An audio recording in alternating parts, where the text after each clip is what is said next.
Doris Ogala is once again dominating online conversations, just when many thought the saga had finally died down.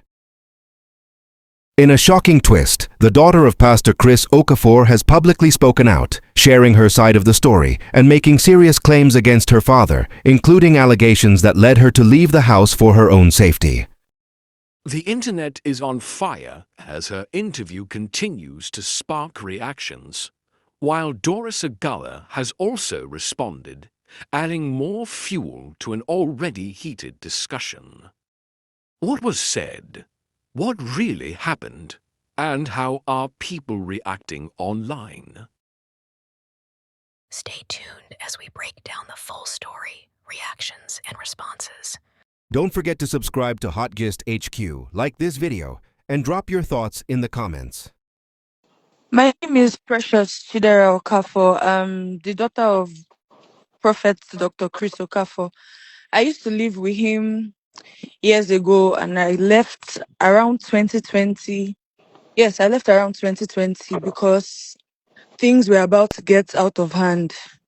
While I was living in the house, amongst all my siblings, I'm the only one from my mother, while the four of them are from a different mom. While I was living in the house, I used to get treated unfairly, like it was very, very visible, and even the workers in the house could see it. And one evening, he called me to his room that he wanted to speak to me. And Okay. after I went in, he was, standing behind the door, and then he locked the door and he said I should sit down. And I sat on his bed and he started speaking to me. He started telling me that he knows that I always feel bad because of how he treats me differently from my siblings. But he's only doing that because he loves me and he wishes that fathers could marry their daughters, that he would have gotten married to me. And that was when he started to touch me, like touch me all over my body. And in that moment, I was sitting very still and frozen because I could not really understand what was going on. And that was how we continued. On different occasions, he would call me. Like another time, he called me and then he locked the door again. And then he started trying to kiss me all over on my lips and all over my body. And it felt like I was quiet for a long time because for me, as at that time, I was somebody that was so desperately seeking the validation of my father. I was alone in the house. I didn't have any siblings of my own. So the fact that he was, talking to me, at least like for me, all I was thinking about at that time was, okay, if this is going to at least make my dad talk to me, if this is going to make him treat me equally and fairly, then okay. And there was a day I had a terrible dream. And as a man of God that he is, I went to meet him so we would pray together. And that was the night that he almost penetrated me, but it didn't happen. I think he saw how scared I was and how I was sweaty and shaky on the bed. So he said I could leave and I left. And that was when I was able to use a teacher's phone in school, and I decided to tell my mom about all that was going on. Then the next week or a few days after, she came to get me from the house, and that Hmm. was how I left. How old were And you then? um, I was about 14, 15 years old at that time. Wow. So when you told your mom, what did she do about it? She cried so much, and she was serving at that time. She was in a, I think she was in a northern state, so she had to come back, like she had to calm down.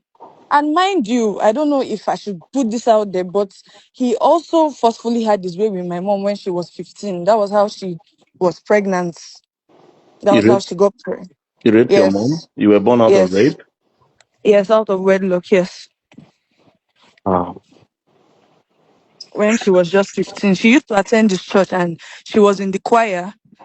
So that was how he knew her and that was how he raped her. So who pays your school fees? Like who pays your school fees, saw you through school? Presently, everything has been my mom. For since I left his house, I haven't spoken to him. He hasn't reached out. He tried to reach out once. He called me one evening, but he wasn't saying anything basically. He was sounding so prideful and asking me why I also did not reach out to him, that the phone works both ways. And the conversation did not lead anywhere. It was just that one call in the whole of 5 years, and that happened in the beginning of this year. That was when he tried to call me. Does your mom try to go to him and take money from him for your upkeep or for your school fees? Never, never. The only time she did that was when I was still with her, before I fully moved in into my father's house. When I was with her, and she would go to meet him, that, oh, she wants to pay my school fees, she wants to do this for me. And she opened up to me last year that that the reason why she's so bitter towards my father is because he treated her like an object. Like, all the times that she would come to the house to come and ask for school fees or ask for anything, he would try to have his way with her. Other times, I don't know. I don't want to say what I'm not sure of. I don't know if she agrees, because she never said that, but she told me every single time she would go to try and get my school fees, he's always, always, always trying to have his way with her, and he's always forceful about it. So anytime she goes to ask him for your upkeep, he tries to sleep with her, and sometimes he tries to even rape her. Yes. Okay. Wow. And while living in the house, countless times, even as a child, I did not really understand it. But growing up, I saw how that rejection made me feel. There are countless times he would take I and my sister Marachi to go and run DNA tests. And even if he runs the test and he sees that we are his children, he still tells people and just like says it that we are not his children for some reason. And I don't really know what his reason is.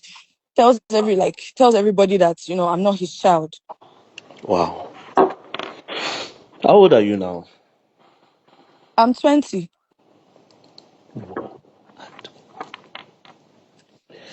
Okay. Anyways, we'll keep in touch. We'll keep in All touch, right. okay? Thank All you. right. All right. Bye. Thank you. Bye.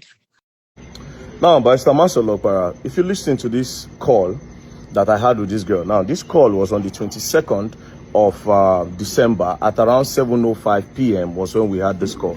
Now, listen to it properly. What you are trying to use as a defense and as a damage control, the DNA test, that these are not his kids, he has been using it since against these kids. They have gone to do several DNA tests and he's their father, right? Now, I will ask you a question. Whether or not he's their father or not, let's leave that by the way. But how are you a pastor and a 14-year-old girl who is meant to be your daughter, whether not your daughter or not, but as a father, as an uncle, or whatever thing you be, or as a guardian, you carry her into your room, and then you say you wish that father can marry daughters, and you start kissing and touching her. Not just that, you almost penetrated the 14-year-old according to her testimony. And as a pastor, and in the defense, you are saying that she's not your daughter. Let's say she's not your daughter. First of all, it's an abomination, 14-year-old child, as a pastor and a man of God that you call yourself, and you climb on the altar. Now, you see, you have finally put yourself in the box, right? Your kids are available. You understand? Your kids are available. This case will be a very big case for the country, and people will learn. People will learn a lot. How these men of God take advantage of the vulnerable people, manipulate them, use them anyhow they like, But your own, you had no limits. Now you say they are not your kids. It's going to be a public case. So Barrister Masolopara, be prepared. These keys will be made available. Do you understand? They'll be made available. Heavy security. It's going to be a public case. They'll use a public hospital. Cameras everywhere. The DNA test will be conducted on all of them. Your wife might be present. Do you understand? The mother of the kids is still very much alive. This one that made this confession now, do you understand? It's the other ones, the one where we say you do before. According to her, she said the mother even told her that you do forceful entry on the mama when she did 15 years old. And you won't do the same thing to the daughter when she did 14 years old. May God forgive all of you. But then again, the DNA test will be done. Since that's what you want to use as a defense and as a damage control. You all will learn. You all will learn the hard way. Don't play.